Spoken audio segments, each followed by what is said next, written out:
કોંગ્રેસ હવે 4 દિવસની પદયાત્રા કરવા જઈ રહી છે, ત્યારે ખેડૂતોને કેવા પ્રકારની મુશ્કેલી પડી રહી છે, વીજ પોલને લઈને કેવા પ્રકારના વિસંગતતાઓ છે, સરકારો કેવી રીતે ઉદ્યોગપતિઓ સાથે મળી રહી છે, કેવી રીતે પોલીસ, કેવી રીતે કલેક્ટર, કેવી રીતે તમામ લોકો જે છે અત્યારે ખેડૂતો પર દમન કરી રહ્યા છે, તમામ બાબતો અત્યારે પબ્લિક ડોમેનમાં છે. ત્યારે ખેડૂત આગેવાન કોંગ્રેસ નેતા એવા પાલભાઈ લાંબલિયાએ સોશિયલ મીડિયા ઉપર પોતાની વાત મૂકી છે. આંદોલન લઈને, ખેડૂતો કઈ રીતે એક રહ્યું, તમામ બાબતોને લઈને અને ખેડૂતોને શી માંગે છે, કયા પ્રકારની મુશ્કેલીઓ છે, તમામ બાબતોએ પોતાની વાત મૂકી છે. નમસ્કાર, હું છું ચિંતામણી પુત્રનીલ પટેલ. સ્વાગત છે આપનો મારા કાર્યક્રમમાં. આવો સાંભળીએ પાલ લાંબલિયા આ મુદ્દે શું કહી રહ્યા છે. ખેડૂતો વીજ લાઈનોને લઈ અને સૌથી વધારે પરેશાન છે અને એટલા ને એટલા એનાથી વધારે પરેશાન જમીન માપણીમાં છે. ફરક એટલો છે કે વીજ લાઈનોમાં કંપનીઓ તમારા ખેતરનો એક ભાગ રોકે છે અને એ આપણી નજર સામે દેખાય છે. બાકી વીજ લાઈનો કરતાં પણ અઘરો પ્રશ્ન જમીન માપણીનો છે. જમીન માપણીનો પ્રશ્ન, વીજ લાઈનોના પ્રશ્ન, આ બંને પ્રશ્નો એવા છે કે ગુજરાતના ખેડૂતો માટે ખૂબ અઘરા છે, ખૂબ મુશ્કેલ છે અને બંનેના નિર્ણય સરકારે કરી શકે એમ છે. બરાબર છે. અને એના માટે હું તો 2016-17થી આ બંને પ્રશ્ને લડું છું. જ્યારે રાજ્ય સરકારે વીજ લાઈનોમાં 7.5% પરિપત્ર કર્યો ત્યારે ગુજરાતમાં કોઈને ખબર નહોતી. ત્યારે 7.5% વિરોધ અને એની સામેની લડાઈ અમે જ કરી છે. 7.5%ના 15% થયા, એ લડાઈ પણ અમે જ લડ્યા છીએ. એનાથી આગળ 25% થયા તો આજે પણ લડીએ જ છીએ.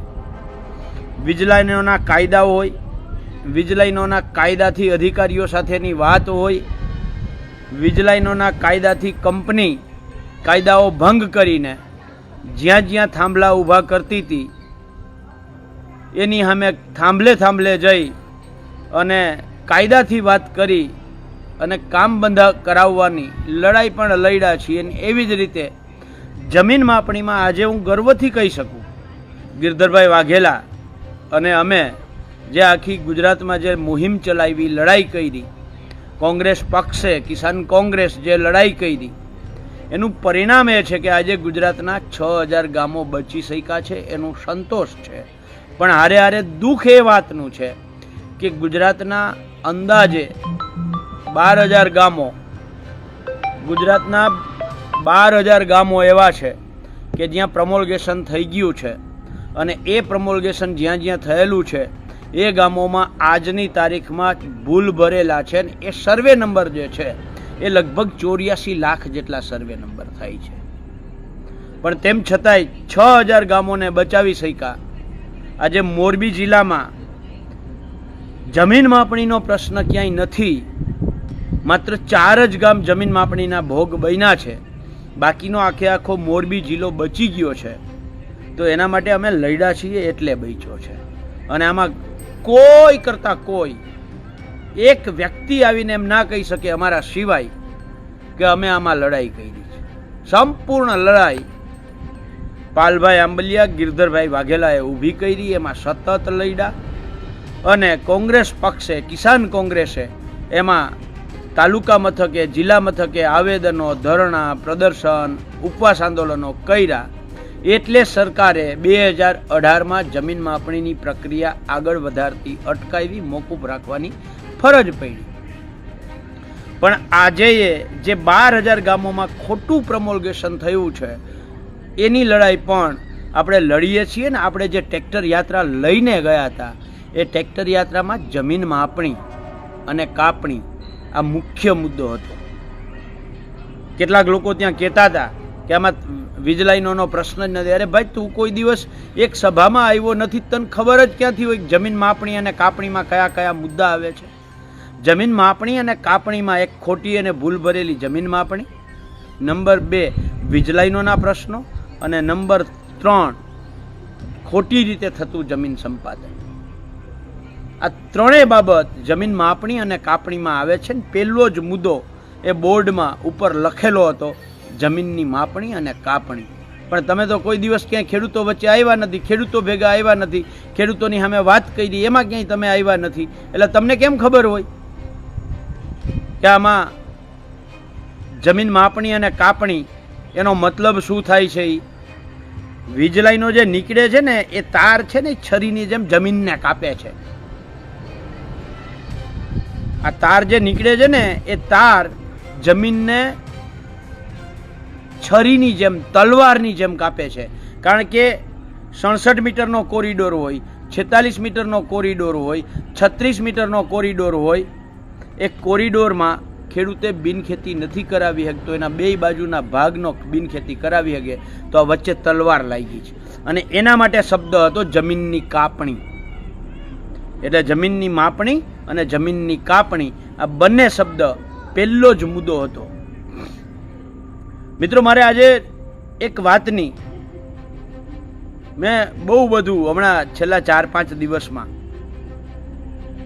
વિચાર્યું અને મને એકાદા બે વ્યક્તિઓએ પણ કહ્યું કે પાલભાઈ, તમારી જે આખી લડાઈ, ટીમની લડાઈ, પાલભાઈ એકલાની હોય જ નહીં, બરાબર છે? કિસાન સંઘર્ષ સમિતિની ટીમ અને કિસાન કોંગ્રેસની ટીમની લડાઈના કારણે ગુજરાતમાં પહેલી વખત એવું થયું કે જે ખેડૂતો લડવા માટે તૈયાર નહોતા થતા ને એ ખેડૂતોને લડવાની હિંમત મળી છે.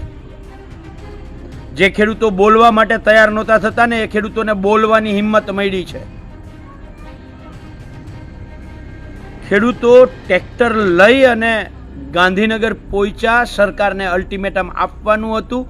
એ અલ્ટિમેટમ આપણે જ્યારે શાંતિપુરા સર્કલે હજારો ખેડૂતો ટ્રેક્ટર પહોંચે એની પહેલાં પહોંચ્યા. એ અલ્ટિમેટમ સરકારને આપણે પહોંચીએ, ટ્રેક્ટરો પહોંચે એની પહેલાં પહોંચી ગયું હતું. અને તમે બધા જ દિલ ઉપર હાથ રાખીને કહો, આપણે એક જ વાત કહી દીધી, સરકારને અલ્ટિમેટમ આપવા જવું છે. અમુક અમારા સંઘર્ષ સમિતિના સાથીઓ, કિસાન કોંગ્રેસના સાથીઓ ક્યાંક એવું કહી દેતા હતા કે વિધાનસભાનો ઘેરાવ કરવા જવું, અને ત્યાર પછી મારો જ્યારે બોલવાનો ટર્ન આવતો હતો ત્યારે હું એ સુધારો કરાવડાવતો હતો કે આપણે કોઈ ઘેરાવ કરવા નથી જતા, ધરણા પ્રદર્શન કરવા નથી જતા, આપણે સરકારને અલ્ટિમેટમ આપવા જઈએ છીએ. અને અલ્ટિમેટમ સરકારને પહોંચી ગયું હતું. જ્યારે મોરબીથી ચાલતા થયા ત્યારે મીડિયાના મિત્રો સાથે વાત કરી, હળવદ ધાંગધ્રા મીડિયાના મિત્રો સાથે વાત કરી, રાત્રિ રોકાણ થયું ત્યાં મીડિયાના મિત્રો સાથે વાત કરી, શાંતિપુરા સર્કલે મીડિયાના મિત્રો સાથે જ્યાં વાત કરી ત્યાં મેં બહુ સ્પષ્ટ કહ્યું હતું. એ લોકોએ જ્યારે પૂછ્યું કે આ અલ્ટિમેટમ આપ્યા પછી શું, તો મેં કહ્યું હતું અમે પદયાત્રાઓ કરીશું, અમે ઉપવાસ આંદોલનો કરીશું, ભૂખ હડતાલ કરીશું, અને હું કાયમી એક મતમાં છું, આ સરકાર સામે ખાઈ પીને લડાઈ. અમે કહ્યું હતું ઉપવાસ આંદોલનો કરીશું, અમે કહ્યું હતું પદયાત્રાઓ કરીશું, અને જરૂર પડી તો 15મી ઓગસ્ટે સરકાર જેટલી ક્ષમતા સાથે, જેટલા માણસો સાથે રાષ્ટ્રધ્વજ ફરકાવશે એનાથી ડબલ સંખ્યા અને ડબલ તાકાત સાથે રાષ્ટ્રધ્વજ ફરકાવીને 15મી ઓગસ્ટે સરકારનો વિરોધ કરીશું. આ મારી મીડિયામાં મોરબીથી નીકળ્યા ત્યારે હળવદ, ધાંગધ્રા, વિરમગામ જ્યાં જ્યાં મીડિયાએ પૂછ્યું ને શાંતિપુરા સર્કલે પૂછ્યું ત્યાં અમે આ વાત કરેલી છે. ઘણા બધા લોકોએ મને ગાળો દીધી, ઘણા બધા લોકોએ મારી ઉપર આરોપો નાખ્યા અને ન નાખવાના આરોપો નાખ્યા. એ બધું જ એને મુબારક. મારે આજે એ બધાઈને કહેવું છે, જેટલી ગાળો દેવી એટલી દ્યો, માથે ચડાવવા તૈયાર છું. જેટલા આરોપો નાખવા હોય એટલા નાખો, માથે ચડાવવા તૈયાર છું. પણ ખેડૂતોની એકતામાં તમારી કાળી નજર શું કામ લાગે છે? દ્યો ને, મને જેટલી ગાળો દેવી એટલી દ્યો, મને મંજૂર છે. તમારે જેટલા મારા ઉપર આરોપ નાખવા હોય એટલા નાખો, મને મંજૂર છે. પણ ખેડૂતોની એકતામાં તમારા પેટમાં કેમ તેલ રેડાય છે? હજી કહું છું, અત્યારે જેતપરમાં આંદોલન ચાલે છે. અભિનંદન, ખૂબ ખૂબ અભિનંદન હું આપું છું જેતપર ગામને, આસપાસના તમામ ગામને, અને હું સૌરાષ્ટ્રના ખેડૂતોને કહું છું, ગુજરાતના ખેડૂતોને કહું છું કે આપણી એક લડાઈ જે જેતપર લડે છે એને સાથ સહકાર આપવો જોઈએ. શરત એટલી છે, અને એ ગઈકાલે જેતપરને જે સરકારે આમંત્રણ આપ્યું અને જેતપરે જે કહ્યું કે અમારા એકની લડાઈ નથી, આ લડાઈ ગુજરાતના ખેડૂતોની પોલિસી બને, ગુજરાતના ખેડૂતો માટે કાયદો બને, આ કાયદાની લડાઈ છે. એટલે હું જેતપરને પણ બિરદાવું છું, એ ત્યાં જેટલા આંદોલન કરે છે એમને પણ બિરદાવું છું. એટલા માટે કે આપણી લડાઈ નો ઉદ્દેશ જે છે એ ના બદલાવવો જોઈએ. ઉદ્દેશ આપણો એ છે માર્કેટ ભાવના 4 ગણું વાણિજ્ય ભાવે, વાણિજ્ય જંત્રી મુજબ ખેડૂતને માર્કેટ ભાવના 4 ગણું વાણિજ્ય જંત્રી મુજબ વળતર આપવાનો સરકાર કાયદો કરે. જો એ કાયદો ન કરે તો અથવા ઓપ્શન આપીએ છીએ, જ્યાંથી ખેતરમાં થાંભલો આવે છે દરેક ખેડૂતને માસિક ભાડું 50,000 આપવામાં આવે, અથવા જ્યાં થાંભલો આવે છે એ થાંભલા દીઠ વન ટાઈમ સેટલમેન્ટના 2 કરોડ રૂપિયા આપવામાં આવે. આવો કાયદો સરકાર પસાર કરે. અને એની હારે હારે આ વળતર કરતા મોટી માંગ અમારી એ છે કે આ કંપનીઓના થાંભલા ગમે ત્યારે પડી જાય, અમારા ખેડૂતના દીકરા દીકરીઓ એમાં ક્યાંક ને ક્યાંક જીવનો જોખમ દેવો પડે છે. અમારા ખેતરમાં કામ કરતા મજૂરો જે અમારા દીકરા સમાન છે એ ક્યાંક ને ક્યાંક ભોગ બને છે. અમારો પાક તણખા જરવાના કારણે સળગી જાય છે. એટલે અમારી ઉપર જે જોખમ છે, એ લોકોને ધંધો કરવો છે, ને ધંધા માટે અમારી ઉપર જે જોખમ છે એ જોખમ સામેની સરકારે તાત્કાલિક પોલિસી કરવી જોઈએ. આ માંગ સાથે જેતપરમાં લડાઈ ચાલે છે ને અમે જાહેરાત કરી છે. લાલજીભાઈ દેસાઈ હોય, મહેશભાઈ રાજકોટિયા હોય, જિગ્નેશભાઈ મેવાણી હોય, જયેશભાઈ પટેલ હોય, કિસાન કોંગ્રેસના માધ્યમથી જ કિસાન સંઘર્ષ સમિતિ સમર્થનમાં અને એના જેવા જેટલા ખેડૂત સંગઠનો છે એ તમામ ખેડૂત સંગઠનોના સાથ સહકાર અને સમર્થનથી આવતી 26 તારીખે સવારે 9 વાગ્યે વ્રજવાણી ખાતે સભા કરીને, સભા બાદ ત્યાંથી પદયાત્રાનું પ્રસ્થાન કરીએ છીએ અને 500 કિલોમીટર ચાલવાનું નક્કી કર્યું છે.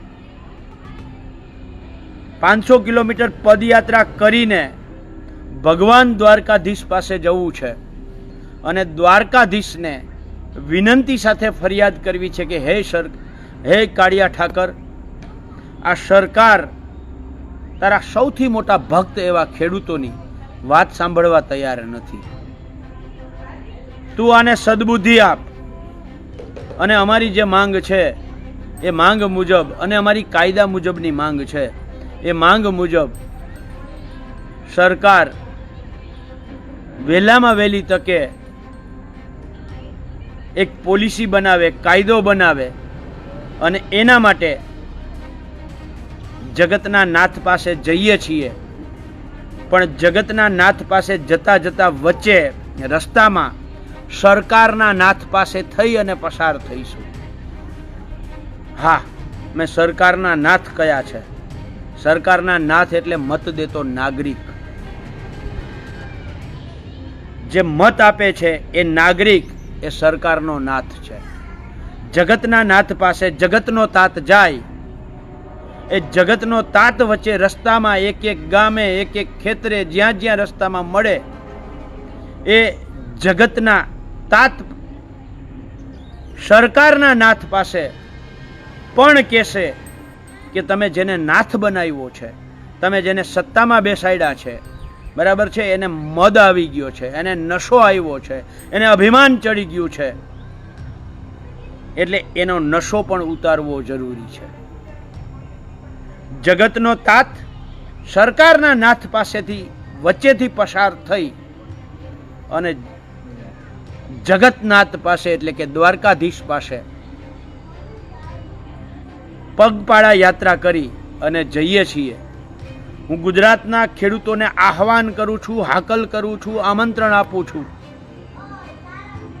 26 જૂન વ્રજવાણી સવારે 9 વાગ્યે રાપર તાલુકામાં જે સતી માતાનું ખૂબ પવિત્ર જગ્યા છે, એ સતી માતાના આશીર્વાદ લઈ અને ત્યાંથી ભગવાન દ્વારકાધીશ સુધી પગપાળા યાત્રા કરીને જઈશું. અને આ યાત્રામાં સરકારને સદબુદ્ધિ એ તો છે જ, પણ ખૂબ મહત્વની બાબત એ છે કે જે આખી યાત્રા છે એ વીજ લાઈનો જે નીકળવાની છે અદાણી અંબાણીની 765 કેવીની, 800 કેવીની, 400 કેવીની, અને એમાંય જે વ્રજવાણીથી લાકડિયા 765 કેવી અને 800 કેવીની લાઈન, એક અત્યારે કામ ચાલુ છે ને બીજીનું કામ હવે ટૂંક સમયમાં ચાલુ થશે. એ લાઈન આખી રૂટ એનો બદલી શકે એમ છે. એ વાત અમે ગઈકાલે જાહેર માધ્યમોના માધ્યમથી કરીને 6 મહિના પહેલા કચ્છ કલેક્ટરને, મોરબી કલેક્ટરને, જામનગર કલેક્ટરને કરી છે. આખો રૂટ ફળદ્રુપ જમીનમાંથી બહાર કાઢી અને ક્યાં આખી બંજર જમીન, બિન ઉપજાઉ જમીનમાંથી એ રૂટ છેક મહુવાણા જે છે રિલાયન્સનું મોટું બધું સબસ્ટેશન, ત્યાંથી ચાલુ કરી અને લાકડિયા સુધી જે આવે છે અને લાકડિયાથી જે માળિયા સુધી આવે છે, એ આખી લાઈન રણમાંથી પસાર થઈ શકે એમ છે. સરકારને શું પેટમાં દુખે છે ભાઈ? શું કામ રૂટ નથી બદલાવતી? એનાથી એ જ લાઈન જ્યારે આગળ વધીને એનો પાર્ટ બીજો જે માળિયાથી લાલપુર આવે છે, જેની અંદર જોડિયા તાલુકો, મોરબી તાલુકો, જામનગર ગ્રામ્ય તાલુકો, જોડિયા તાલુકો, લાલપુર તાલુકો આવે છે, એ તાલુકાની આખી લાઈન બદલાવી અને બંને લાઈન 800 કેવીની લાઈન અને 765 કેવીની લાઈન, આ બંને લાઈન દરિયા કિનારે છેક લાખા બાવળ સુધી એ દરિયા કિનારે લાઈન નીકળી શકે એમ છે. ક્યાંય ખેડૂતનું ખેતર આવે એમ નથી. કેમ સરકાર જગ્યા નથી બદલાવતી? બરાબર છે. એટલે આ રૂટ બદલાવવાની એક માંગ પણ એની અંદર સામેલ છે કે સરકાર આ રૂટને બદલાવો. બિન ઉપજાઉ જમીનમાંથી લાઈન નીકળી શકે એમ છે. કંપનીને ક્યાંક 5-25 લાખ રૂપિયા વધારે ખર્ચો આવે એમ છે, તો કંપનીની શું કામ ચિંતા કરો છો? આ ફળદ્રુપ જમીનમાંથી શું કામ લાઈન કાઢો છો? એટલે આખી લાઈનનો રૂટ બદલાવવા માટેની, અને મેં ગઈકાલે રૂટ મેપ સાથે મેં ગઈકાલે અમદાવાદ પ્રદેશ કોંગ્રેસ કાર્યાલયથી પ્રેસ કોન્ફરન્સ કરી અને સાબિત કર્યું છે કે આખો રૂટ બદલી શકે એમ છે. એટલે આવી માંગો સાથે જ્યારે 26 જૂનેથી આ પદયાત્રા નીકળે છે, ત્યારે 26 જૂનેથી પ્રસ્થાન કરી અને લગભગ 20 થી 25 દિવસના અંતે એ દ્વારકા પહોંચશે. હું ગુજરાતના ખેડૂતોને આહવાન કરું છું, હાકલ કરું છું, તમારા સાથ સહકાર અને સમર્થન માટે તમને આહવાન કરું છું. તમે બધાએ કહ્યું હતું, હજારો ખેડૂતોએ ફોન કર્યા હતા, હજારો ખેડૂતોએ વોટ્સઅપમાં મેસેજ, મેસેન્જરમાં મેસેજ, પોસ્ટમાં કોમેન્ટ કરીને કહ્યું હતું કે પાલભાઈ લડાઈ ચાલુ રાખજો, મૂકજો નહીં. આ તમારા ભરોસે ફરીથી લડાઈ ચાલુ કરી છે. આપ સૌના સાથ સહકારની જરૂર છે. તમારા ભરોસે લડાઈ ચાલુ કરી છે.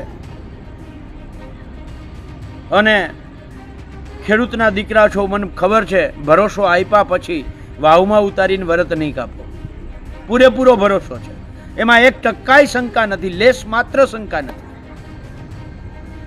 આ લડાઈમાં જ્યાં પદયાત્રામાં તમે પહોંચી શકો ત્યાં પદયાત્રામાં કલાક, 1.5 કલાક, 2 કલાક, આખો દિવસ, 5 દિવસ, 7 દિવસ, અઠવાડિયું કે સળંગ યાત્રામાં જે જોડાઈ શકે, ભગવાન દ્વારકાધીશ પાસે જવું છે, પદયાત્રા કરીને જવું છે, તો એમાં તો પદયાત્રામાં પુણ્યનું પણ કામ છે. ખેડૂતો માટેની નીતિ બને એની લડાઈ છે ને ભગવાન દ્વારકાધીશને શરણે પદયાત્રા કરીને જઈએ, આનાથી મોટી વાત કઈ હોઈ શકે? એટલે જે લોકો સળંગ પદયાત્રી બનવા માગે છે એ લોકોને આહવાન કરીએ છીએ, હાકલ કરીએ છીએ કે આવો આપણે બધાય સાથે મળીને પદયાત્રા કરીએ. જે લોકો એક ગામથી બીજે ગામ મૂકવા આવી શકે, એક ગામથી બીજે ગામ મૂકવા આવે, જે લોકો એક તાલુકાથી બીજે તાલુકે મૂકવા આવી શકે, એક તાલુકાથી બીજા તાલુકા સુધી, પોતાના તાલુકા સુધી પદયાત્રા કરે, એક જિલ્લાથી બીજા જિલ્લા સુધી મૂકવા આવી શકે એવા લોકો આખા જિલ્લાની અંદર પદયાત્રા કરે. અને જે લોકો નથી પદયાત્રામાં રૂબરૂ પહોંચી શકતા એવા તમામ લોકોને વિનંતી કરું છું કે તમારી પાસે મોબાઈલ છે એ સૌથી મોટું હથિયાર છે. તમારી પાસે મોબાઈલ છે એ સૌથી મોટું હથિયાર છે. એ મોબાઈલમાં તમારો વિડીયો બનાવો, તમારો ફોટો બનાવો, તમે તમારી રીતે લખાણ કરો અને સોશિયલ મીડિયામાં યાત્રાને સમર્થન કરો. ઘર બેઠા ગંગા છે. મોબાઈલ દ્વારા તમે આ પદયાત્રાને એક એવો ઓપ આપી શકો એમ છો કે સરકારે પણ કલ્પના નહીં કરી હોય. અને તમે બધાય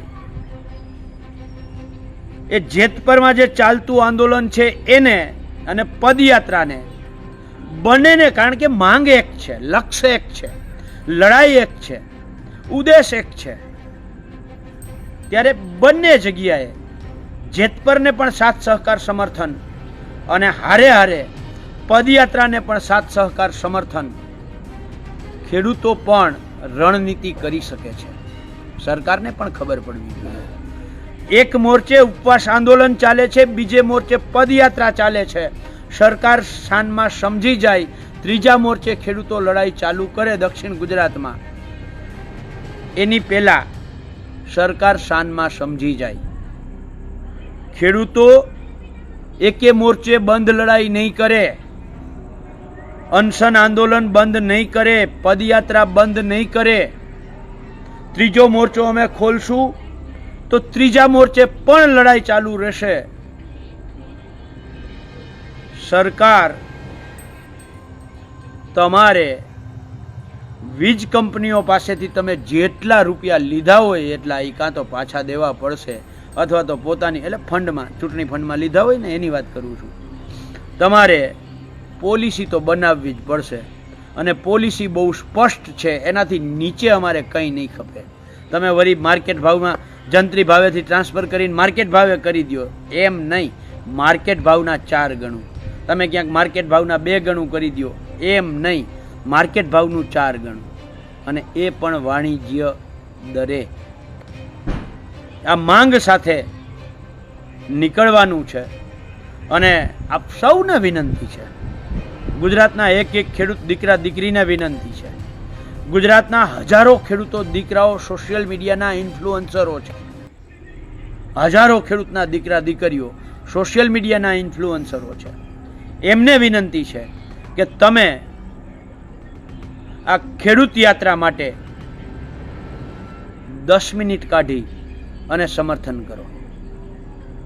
ગુજરાતના હજારો ખેડૂતના દીકરા દીકરીઓ યુટ્યુબરો છે, એમને વિનંતી છે કે તમે તમારા જે કોઈ શો હોય એમાંથી 10 મિનિટ 15 મિનિટનો સમય કાઢી અને તમે પોતે આ યાત્રાને સમર્થન કરતા હો એવો વિડીયો બનાવો, એવી ચર્ચાઓ ગોઠવો. જે ખેડૂતના દીકરા દીકરીઓ નથી અને સોશિયલ મીડિયાના ઇન્ફ્લુઅન્સરો છે, યુટ્યુબરો છે, એમને 2 હાથ જોડીને વિનંતી કરું છું. સવારે આપણે ઉઠી અને નાસ્તામાં જે અનાજ આવે છે, બપોરે આપણે થાળીમાં, સાંજે આપણી થાળીમાં જે અનાજ આવે છે, એ ખેડૂતોનો માથાનો પરસેવો પગની પાનીએ પહોંચે છે ને ત્યારે આપણી થાળીમાં અનાજ આવે છે. ખેડૂતનો દીકરો છું. આજે જ્યારે જ્યારે અનુકૂળતા મળે છે ત્યારે ખેતી નાની મોટી કરું છું, પરસેવો પાડું છું, એટલે ખેડૂતની પીડા, વેદના અને દર્દ સમજું છું. એટલે જે ખેડૂતના દીકરા દીકરીઓ નથી પણ સોશિયલ મીડિયાના ઇન્ફ્લુઅન્સરો છે, યુટ્યુબરો છે, એમને બે હાથ જોડીને વિનંતી કરું છું કે આ ખેડૂતોની અધિકાર માટેની કિસાન અધિકાર પદયાત્રાના સમર્થનમાં તમે પણ 5-10 મિનિટનો વિડીયો બનાવો અને ગુજરાતના ખેડૂતોને આહવાન કરો, હાકલ કરો કે આપણા હક અધિકારની લડાઈમાં આપણે જોડાવવું જોઈએ. ગુજરાતના જે ખેડૂત નથી, જે નાગરિક છે, એમને વિનંતી કરો, એમને આહવાન કરો. 5 મિનિટ પણ, 10 મિનિટ પણ, 10 કલાક પણ જો પદયાત્રામાં જોડાઈ શકે તો જોડાય એવું આહવાન કરો. આ લડાઈ ગુજરાતના સોશિયલ મીડિયાના યોદ્ધાઓ આ લડાઈને એક અલગ જ ઓપ આપી શકે એમ છે. મને ખબર છે સોશિયલ મીડિયાના યોદ્ધાઓની તાકાત, અને ગુજરાતના ખેડૂતના દીકરા યોદ્ધા જ છે. સોશિયલ મીડિયામાં લખી શકે છે, બોલી શકે છે, પોસ્ટ બનાવી શકે છે, રીલ બનાવી શકે છે, અને ખૂબ નિષ્ણાંત છે, ખૂબ હોશિયાર છે. અને મને વિશ્વાસ છે તમારા બધા ઉપર સાથીઓ કે તમે આ પદયાત્રામાં જાણે સાથે જ છો અમારી, એવી રીતે તમે બળ આપવાનું કામ કરશો. હું આપ સૌને, આખા ગુજરાતના ખેડૂતોને આહવાન કરું છું, હાકલ કરું છું. વ્રજવાણી 26 તારીખે સવારે 9 વાગે સતી માતાના આશીર્વાદ લેવા માટે આપ સૌ પધારો.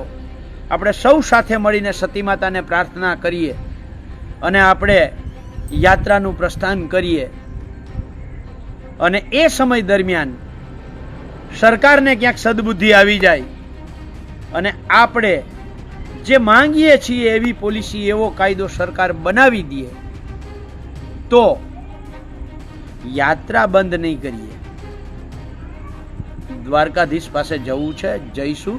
દ્વારકાધીશનો આભાર માનવા જઈશું કે ભગવાન, અમે તો હાલતા થયા, તારી સુધી પહોંચાઈ નહોતો ને તે અમારી અરજ સાંભળી લીધી છે. અમે તારો આભાર માનવા માટે આવીએ છીએ. આવતીકાલે સરકાર પોલિસી જાહેર કરી દે. આવતીકાલે પરમ દિવસે એટલે કે 24 કે 25 તારીખમાં સરકાર પોલિસી આપણે જોઈએ છે એવી જાહેર કરી દે તો એ આપણે આ યાત્રા બંધ નહીં રાખીએ. આપણે સતી માતાનો આભાર માનવા, આશીર્વાદ લેવા અને ત્યાંથી દ્વારકાધીશનો આભાર માનવા આપણે પગપાળા જવાનો જે નિર્ણય કર્યો છે એ નિર્ણય ઉપર અડગ રહીશું. અને ઘણા બધા મને કહે છે કે પાલભાઈ, કચ્છમાં તડકો કેવો પડે, ધોમધકતો તાપ છે ને એમાંથી રણમાંથી વચ્ચે હાલીને નીકળવાનું છે, કેવી રીતે હાલશું? માં સતિયાય આપણા ભેગા હોય, દ્વારકાધીશ આપણો ભેગો હોય તો 45 ડિગ્રી તાપમાન શું, પૂરના પૂર આવે ને એવું ધોમ વરસાદ પણ પડશે તો પણ આપણે યાત્રા, ક્યાંક વિકટ પરિસ્થિતિ આવે અને વિરામ કરવાની ફરજ પડે તો બીજા નંબરની વાત છે.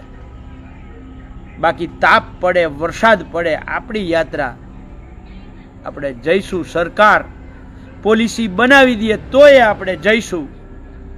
આ અડગ નિર્ણય છે, અચલ નિર્ણય છે. એટલે આપ સૌને, ગુજરાતના ખેડૂતના દીકરા દીકરીઓને વિનંતી છે કે આ વિડીયો પૂરો થાય ત્યારે શક્ય હોય એટલું પહેલાં તો આને શેર કરો, લોકો સુધી પહોંચાડો, ખેડૂતો સુધી પહોંચાડો.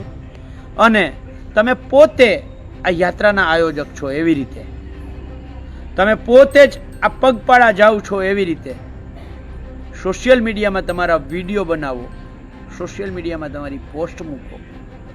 જે તમારામાં આવડત છે સોશિયલ મીડિયાની, મને ખબર છે અનંત આવડતો છે તમારામાં અને તમે કરી શકો એમ છો અને તમે કરશો. હું વિનંતી કરવા આવ્યો છું, તમારામાં પડેલી શક્તિઓને જગાડો અને આ પદયાત્રાને સાથ સહકારને સમર્થન આપો અને ગુજરાત સરકારને સદબુદ્ધિ મળે અને પદયાત્રા ચાલુ કરીએ એની પહેલાં જ સરકાર આપણે જોઈએ છે એવી પોલિસી જાહેર કરી દઈએ એવી ભગવાન દ્વારકાધીશને, માં સતિયાઈને પ્રાર્થના સાથે મારી વાત પૂરી કરું છું. જય જવાન, જય કિસાન, જય જગત. પાલ આંબલિયાની વાત સાંભળીને આપણે શું લાગે છે જરૂરથી અમારા કોમેન્ટ બોક્સમાં કોમેન્ટ કરજો. એ સિવાય અમારી યુટ્યુબ ચેનલ લાઈક કરો, સબસ્ક્રાઈબ કરો, બેલ આઇકન દબાવો, સાથે અમારી ઇન્સ્ટા પેજ અને ફેસબુક પેજને પણ લાઈક કરો અને ફોલો કરો. અત્યારે માટે બસ આટલું જ. નમસ્કાર.